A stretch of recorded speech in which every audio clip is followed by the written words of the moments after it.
Welcome to or welcome back to Positively Star Wars. If this is not your first time here, I'm a big fan of a large connected story, a binge watcher, a lover of TV and cinema in general. I could list all the TV shows and franchises I'm a fan of, but this is my Star Wars channel and I created for fans of this universe.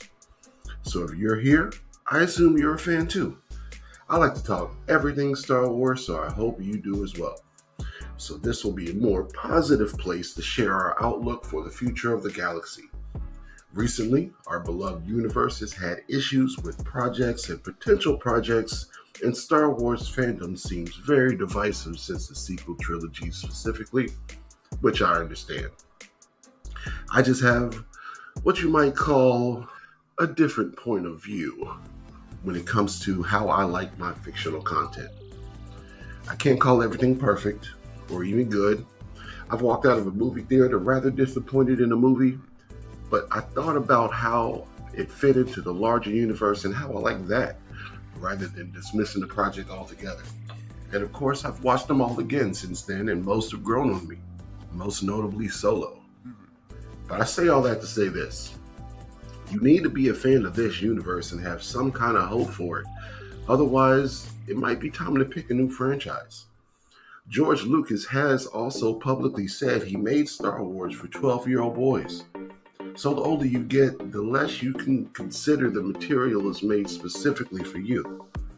But also, as many of you point out, they are trying to please everyone to widen the fan base, not just give us cookie-cutter fan service type movies. What I promise I will do is entertain your questions and comments and give you a real answer or make a whole video if it's something that I think most people would be interested in. I don't want to just fight about Star Wars for the sake of fighting though. I will ignore those comments. I'll also admit to you when something isn't good or I don't like something. Nothing is perfect and I won't try to tell you so. For example, every Marvel movie isn't the best thing ever, but every project connects with another, and I dig that part of the MCU. Game of Thrones is my jam, but I also feel the same way about the last 2 seasons and the ending as everyone else did. Did I watch it again? Yes, because the show is amazing. And I didn't have to wait 2 years and a week in between episodes the second time around. It went down a little easier.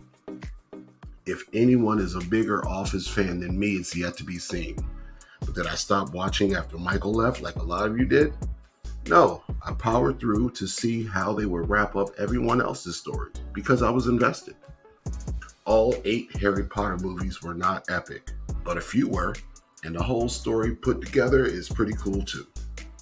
I won't make you feel like you have to like all Star Wars projects either. Just because you like Lord of the Rings doesn't mean you need to like The Hobbit. Now, The Acolyte just dropped, and I think it'll be a good change of pace for the franchise. We've been dying to leave Tatooine and get away from the Skywalkers, and here we are. Let's see what happens next. Going forward, I will be trying to give my show reactions and talking about how the season might progress. Possibly no spoilers, depends on how deep you guys want to get. But tell me what's your favorite projects, tell me what you're most excited about for the future. Maybe it's The Acolyte, maybe it's Skeleton Crew, maybe it's the Rey movie. But definitely come back, subscribe, like the videos so I can keep making these for you. Welcome to Positively Star Wars, and let's get into the universe.